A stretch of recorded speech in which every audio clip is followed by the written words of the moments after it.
পাপাই তুমি কোনো কথা শোনো না, তুমি কোনো কথা শোনো না, তোমাকে মারি এখন তুমি কান্না করো না, তুমি কোনো কথা শোনো, কোনো কথা শোনো না, দুষ্টামি করো, সারাদিন দুষ্টামি করো, একটু কথা শোনো না। ওই একটু হাতটা ধরলে কামড় মারে, সেটা কি দুষ্ট বিড়ালের বৈশিষ্ট্য না?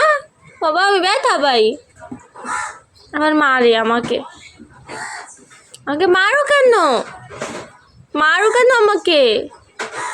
ওই পাপাই বাবু, ও কি কামড় মারে কেন, কামড় মারো কেন পাপাই? বাবা দাও কামড় মারো, মারো কামড় মারো, মারো কামড় মারো বাবা, ও বাবা।